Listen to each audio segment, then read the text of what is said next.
ഗുരുവായൂർ അമ്പലനടയിൽ എന്ന സിനിമ. ഇന്നത്തെ സിനിമകളുടെ പേര് ഓർത്ത് വെക്കാൻ ബുദ്ധിമുട്ടാണ്, എല്ലാം കോംപ്ലിക്കേറ്റഡ് പേരുകളാണ്. അതിൻ്റെ പ്രൊമോഷൻ നടന്നുകൊണ്ടിരിക്കുകയാണ് ദുബായിലും മറ്റെല്ലാം. എനിക്ക് വൻ പ്രതീക്ഷിച്ചുള്ള ഫിലിമാണ്. ഈ മെയ് 16 തേഴ്സ്ഡേ റിലീസ് ചെയ്യുന്ന ഫസ്റ്റ് കണ്ട് റിവ്യൂ ചെയ്യണമുണ്ട്. പൃഥ്വിരാജ് ആണ് പ്രൊഡ്യൂസ് ചെയ്യുന്നത്, സുപ്രിയ മേനോൻ. പൃഥ്വിരാജ് ഉണ്ട്, ബേസിലുണ്ട്, നിഖില വിമലുണ്ട്, പിന്നാരാണ് അനസ്തരാജൻ, ജഗദീഷ്, പിന്നാരാണ് ഒരുപാട് പേരുണ്ട്. വലിയൊരു താരനിരയാണ്. പ്രതീക്ഷയുണ്ട്. നിഖില വിമലും പൃഥ്വിരാജ് പെയറിംഗ് ആണല്ലോ, അവർ ആദ്യമായിട്ടാണ് പെയർ ചെയ്യണമെന്ന് തോന്നുന്നു, അറിയില്ല. ഒരു കല്യാണ സംബന്ധമായ കഥയാണ്. എനിക്കിന്ന് പ്രതീക്ഷിച്ച ഫിലിം അതാണ്, ഗുരുവായൂർ അമ്പലനടയിൽ. ബേസിൽ ജോസഫ് ഉണ്ട്. ബേസിൽ ജോസഫ് നമുക്കറിയാമല്ലോ, ഇപ്പോഴത്തെ ഓഡിയൻസ് പൾസറിയാവുന്ന ആളാണ്. അതിൻ്റെ പ്രൊമോഷൻ നന്നായിട്ട് നടക്കുന്നുണ്ട്, മാർക്കറ്റിംഗ് നന്നായി നടക്കുന്നുണ്ട്. പൃഥ്വിരാജ് പ്രൊഡ്യൂസ് ചെയ്യുന്നുണ്ട്, സുപ്രിയാണ് പ്രൊഡ്യൂസ് ചെയ്യുന്ന.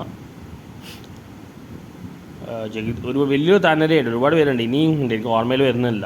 വേറെയും ഒരുപാട് പേരുണ്ട്. അതിൻ്റെ പ്രൊമോഷൻ ഇപ്പോൾ ദുബായിൽ നടന്നുകൊണ്ടിരിക്കുകയാണ്. നിഖില വിമലിനെ വെച്ച് പറയുകയാണെങ്കിൽ അടുത്ത മഞ്ജു വാര്യർ, അല്ലെങ്കിൽ അടുത്ത ലേഡി സൂപ്പർ സ്റ്റാർ എന്ന് പറയാം. അനസ്രാജ് എമേർജ് ചെയ്ത് വരുന്ന ആളാണ്. ബേസിൽ പറഞ്ഞാൽ ഡയറക്ഷൻ, അഭിനയം എല്ലാം ഉണ്ട്. ഇപ്പം പുള്ളിയുടെ കോമഡി ഉഗ്രനാണ്. പൃഥ്വിരാജ് ബേസിൽ കമ്പൈൻ ചെയ്യുന്ന ആദ്യമായിട്ടാണ്.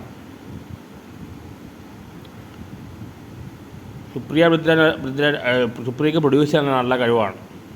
വേറെ ആളുണ്ട്, മേത്ത പണ ആളുണ്ട്, അവർ രണ്ടും ചേർന്ന. പിന്നെ വിപിൻ ദാസ് ആണ് ഡയറക്റ്റ് ചെയ്യുന്നത്. പുള്ളിയുടെ ലാസ്റ്റ് പടം എന്താ ഞാൻ മറന്നുപോയി. വിപിൻ ദാസ്, പുള്ളിയുടെ നല്ലൊരു പടം ഉണ്ടായിരുന്നു, എല്ലാം മറന്നു പോവാൻ. വിപിൻ ദാസിൻ്റെ പടം ഉണ്ടായിരുന്നു, ജെ ആ പടം വിപിൻ ദാസിൻ്റെയാണ്.